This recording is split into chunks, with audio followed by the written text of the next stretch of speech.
세월호 특위 관련 공무원 철수했다는 소식이 전해졌는데요. 관련해서 먼저 말씀드리겠습니다.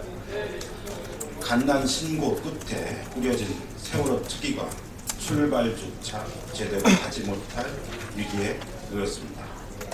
조대한 부위원장 등을 필두로 한 여당 측 특위위원과 정부 공무원들이 현재 업무를 완전히 중단한 상태라는 것입니다. 설립 준비 전의 적법성 여부 등을 핑계 삼아 파견 공무원들을 철수시키고 공전 상태로 만들었다는 것입니다. 공교롭게도 새누리당의 세월호 특위 사무처가 비대하다고 딴죽을 걸고 나온 일이 벌어진 일입니다.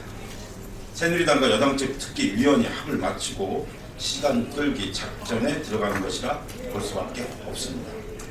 여당 측이 이렇게 나오는 속내는 뻔합니다.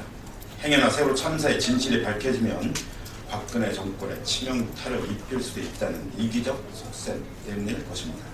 그야말로 도둑이 제발 저리는 격이라 하지 않을 수 없습니다. 이미 세월호 특별법의 제정과 세월호 특위위원 구성 등에서 새누리당이 집요하게 제대로 된 조사를 방해하려고 수를 쓰는 것을 온 국민들은 지켜봐 왔습니다. 이렇게 사사건건 트집을 잡아 발목 잡기를 할수록 세월호 사태의 책임이 자신들에게 있다는 것을 자인하는 꼴밖에 되지 않습니다. 혹여 이런 식으로 세월호 침몰에 책임이 있는 자들이 세월호 특위마저 침몰시키려 한다면 그것은 억울하게 숨진 희생자들을 두 번 죽이고 유족자들의 죄송합니다. 혹여 이런 식으로 세월호 침몰에 책임이 있는 자들이 세월호 특위마저 침몰시키려 한다면 억울하게 숨진 희생자들을 두 번 죽이고 유족들의 가슴에 또다시 대못을 박는 일일 것입니다. 그리고 그 뒤에 벌어질 모든 일들은 오롯이 새누리당이 책임을 져야 합니다. 아울러 본문을 망각하고 박근혜 대통령의 방탄 쫓기 노릇을 하고 있는 여당 측 특위위원들은 조속히 업무 현장으로 복귀해서 똑바로 일을 하든지 그게 아니면 직을 내려놓기를 바랍니다. 지금 진상조사를 위해 주어진 시간은 너무나 촉박합니다. 더 이상 밑백기친 꼴을 용납할 수 없습니다.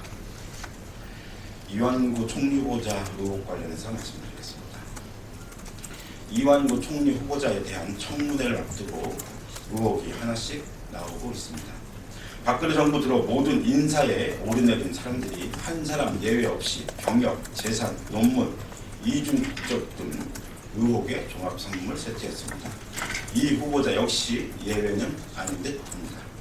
앞으로 청문회를 통해 진위 여부 등이 밝혀지겠지만 자신 있게 내놓은 총리 인사치곤 실망스러운 것은 분명합니다. 특히 이 총리 후보자가 실시간으로 적극 해명하고 나선 모양인데 국민들의 의혹은 쉽게 가라앉질 않고 있습니다. 차남에게 증여된 땅 투기 등에 대해 의혹이 무성합니다. 증여세를 납부했고 그 재산 증액이 얼마 되지 않으며 공직자윤리법에 따라 아무런 문제가 없다고 말했지만 전세 사는 서민들 입장에서 이해가 될지 미지수입니다. 특히 장남의 재산을 영혼으로 신고한 점, 차남의 재산은 독립생계라는 명목으로 고지를 거부한 것은 더욱 이상합니다. 오랜 기간 독립분가에 살아온 것이라면 몰라도 미혼인 아들인 점을 감안하면 이례적인 경우로 이해가 되지 않습니다. 특히 차남이 근무한 외국계 로펌의 연봉이 공개될 수 있다는 이유는 더욱 기가 막힙니다. 또한 본인을 포함한 차남이 국방의 의무를 다하지 못한 점에 대해 해명에 또한 본인을 포함한 차남이 국방의 의무를 다하지 못한 점에 대해 해명하는 것이나 손자들의 이중국적 문제를 설명하는 모습에서는 아버지만 있을 뿐 공직자의 모습은 찾아볼 수 없습니다. 국방의 의무를 다하고 대한민국 국민으로 살아가는 국민들의 마음을 헤아리는 공직자의 모습인지 의문스럽습니다. 총리 후보자로서 평범한 국민들이 살아가는 삶과 다른 점이 의혹으로 떠오르고 있는데 이에 대해 국민들의 마음을 살피는 태도보다는 이에 대해 국민들의 마음은 살피지 못하는 태도가 과연 총리 후보로서 적절한 처신인지 묻지 않을 수 없습니다. 경영 문제, 수십억 원대의 재산 증여, 투기 문제, 이중 국적 문제 모두 국민들에게 해명에 앞서 사과를 우선해야 하는 것이 아닙니까? 이총리 후보자의 태도 변화가 없다면 국민들의 의혹과 비판은 사라지지 않을 것입니다. 새누리당과 새정치민주연합 소속 의원으로만 구성된 청문회에서 어떤 결과가 나올지 낱낱이 지켜볼 것입니다. 변협에서 대한변협에서 민변 변호사 징계 기각 결정을 했는데 관해서 말씀드리겠습니다. 대한변호사협회가 민주사회를 위한 변호사 모임 회원 2명에 대한 검찰의 징계 신청을 기각했습니다. 또한 6명에 대해서는 징계위원회에 회부하기로 했지만 최종 판결단까지 보류하기로 했습니다. 검찰의 무리한 권한 남용으로 대표되는 민변 변호사 표적 징계 요구에 대해 변협이 강하게 브레이크를 거는 것입니다. 변협의 결정을 환영하며 검찰의 강한 부담을 표합니다. 검찰이 진술 거부권 행사 권유를 이유로 한 징계 신청은 그 자체로 비상식적인 것이었습니다.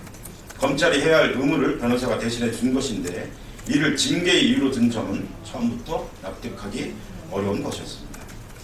진술 거부권 행사 권유에 대한 검찰의 징계 신청은 변론권과 변호사단체의 자율권을 위축시키고 헌법상 보장된 변호인의 조력을 받을 권리를 침해할 수 있다. 깊은 우려를 표명한다는 변협의 입장에 검찰은 귀 기울여야 할 것입니다. 이번 징계